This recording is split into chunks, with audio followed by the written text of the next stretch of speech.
Morning. ये GK का 25वां part है और आप में से जो लोग नए हैं, सब्सक्राइब नहीं किया है तो प्लीज सब्सक्राइब कर ले और बेल आइकन दबा ले ताकि आपको समय से वीडियो पहुंच जाए जो हम लोड करते हैं। चलिए शुरू करते हैं सवालों की तरफ। तो पहला सवाल, कौन सी नदी सबसे लंबी नदी है भारत की? इसमें लिखा है निम्न में से कौन सी नदी लंबी है। तो इसमें ऑप्शन हम देख लेते हैं। गंगा, यमुना, रामगंगा, गोमती। जाहिर सी बात है गंगा नदी सबसे लंबी नदी है। भारत में सबसे लंबी नदी गंगा नदी है, 2525 किलोमीटर। आगे देख लेते हैं सिंधु नदी 2880 किलोमीटर है सिंधु नदी लंबाई, लेकिन भारत में 1114 किलोमीटर है लंबी। नेक्स्ट, नदियों की लंबाई भी देख लेते हैं उसके साथ साथ। रावी 725 किलोमीटर लंबी है, व्यास 470 किलोमीटर, झेलम 724 और भारत में 400 kilometre. Yamuna 1375 kilometre, Chambal 1050 kilometre, Ramganga 696 kilometre, Sharda, इसको काली गंगा भी कहते हैं, 602 किलोमीटर, ब्रह्मपुत्र 2900 किलोमीटर और भारत में 916 किलोमीटर है ब्रह्मपुत्र।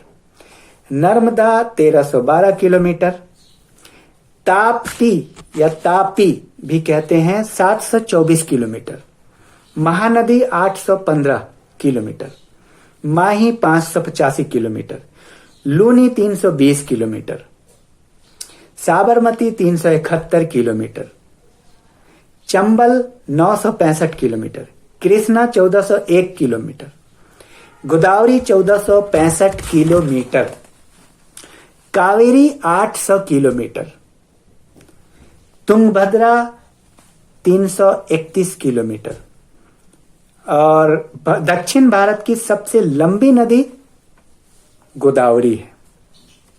पूरे भारत की सबसे लंबी गंगा, उत्तर भारत की सबसे लंबी गंगा, दक्षिण भारत की सबसे लंबी गोदावरी कही जाती है। नेक्स्ट सवाल लेते हैं। सामान्यतः प्रयोग किए जाने वाले कंप्यूटर की बोर्ड में की संख्या कितनी होती है? यह सवाल आया था। सामान्यतः जो कंप्यूटर के कीबोर्ड में कितनी संख्या होती है?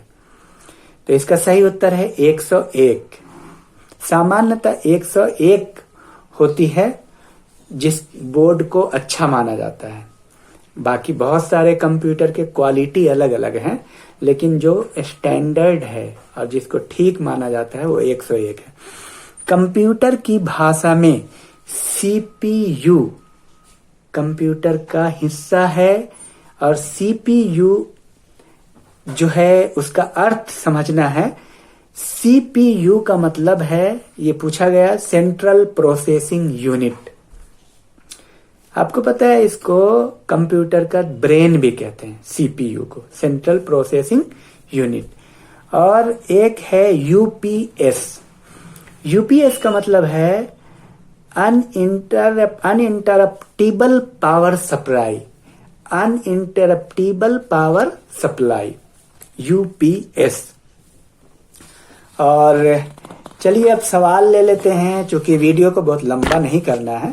तो सबसे पहला सवाल आप बताइए, हुमायूं का मकबरा कहाँ है? और दूसरा सवाल, हरित क्रांति किससे संबंधित है? और तीसरा सवाल, बादामी क्रांति किससे संबंधित है? धन्यवाद।